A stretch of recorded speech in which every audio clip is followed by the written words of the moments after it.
A good cinema never dies అనేసి చాలా మంది అంటారు. అది వన్స్ అగైన్ ప్రూవ్ అయింది అదే కమిటీ కుర్రాలతోటి. ఈ సినిమా వచ్చేసరికి ఏంటంటే ఒక ఊర్లో గ్రూప్ ఆఫ్ ఫ్రెండ్స్ మధ్య జరిగిన ఒక కథ. లైక్ చైల్డ్హుడ్ నుంచి ఒక ఎంగేజ్, ఒక married life and coming to rural పాలిటిక్స్లో ఎలా వాళ్ళ లైఫ్ అనేది ఉంది అనేది చూపించిన ఒక నోస్టాల్జియా రైడ్ అనేదే ఈ సినిమా. సో ఈ సినిమాలో ముందుగా మనం అప్రిషియేట్ చేయాల్సింది ఆల్ ద యాక్టర్స్. అందరూ న్యూ కామర్స్ అయినా సరే ఎవరు కూడా న్యూ కామర్స్ లా కనిపించలేదు. చాలా వెరీ ఎక్స్పీరియన్స్డ్ పర్సన్స్ గా యాక్ట్ చేశారు. ఆ కథలో ఇన్వాల్వ్ అయ్యేటట్టు చేసింది ఆల్ యాక్టింగ్.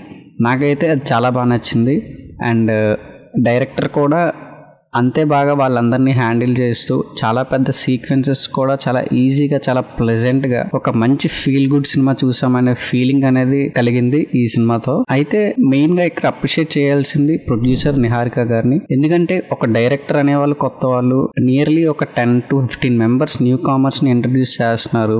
సో మార్కెట్ ఎలా ఉంటుంది, సినిమా సెల్ అవుతుందా లేదా అని ఎటువంటి టెన్షన్ లేకుండా ఒక హానెస్ట్ స్టోరీని చెప్పుదామనే ప్రయత్నంలో ఈ సినిమాని అయితే ప్రొడ్యూస్ చేశారని అనుకుంటున్నా. కానీ రియల్లీ ఇలాంటి సినిమా ప్రొడ్యూస్ చేసి మనందరి ముందుకు తీసుకురావాలి అని అనుకుంటే అదే ప్రొడ్యూసర్ గా చాలా గట్స్ అనే ఉండాలి. ఐ రియల్లీ అప్రిషియేట్ నిహారిక గారు. And coming to overall cinema, ఒక బ్లాక్ బాస్టర్, ఒక పెద్ద ఫిలిం అని నేనైతే ఏం చెప్పలేను. కానీ ఒక మంచి సినిమా చూసామన్న ఫీల్ గుడ్ అయితే మనకు కలుగుతుంది. మనం ఎన్నో సినిమాలు చూస్తూ ఉంటాం అదర్ లాంగ్వేజెస్ వి, ఓటీటీస్ లో గానీ లేదంటే థియేటర్స్ లో గానీ. అలాంటిది మన తెలుగులో ఒక మంచి ఫీల్ గుడ్ సినిమా వచ్చింది. ఒక మంచి కొన్ని సెన్సిటివ్ టాపిక్స్ ని టచ్ చేస్తూ ఈ సినిమాలో కూడా చూపించారు అని అన్నప్పుడు మనం కూడా థియేటర్ కి వెళ్ళి ఎంకరేజ్ చేస్తే ఇలాంటి సినిమాలు ఎన్నో కూడా ఫ్యూచర్ లో రావచ్చు. సో ఇఫ్ ఇన్ కేస్ మీరు ఈ సినిమా చూడకపోయి ఉంటే కనుక మీ ఫ్రెండ్స్ అందరితో కలిసి హ్యాపీగా, మీ ఫ్యామిలీతో అయినా కలిసి హ్యాపీగా వెళ్ళి చూడవలసిన ఒక మంచి ఫీల్ గుడ్ సినిమా.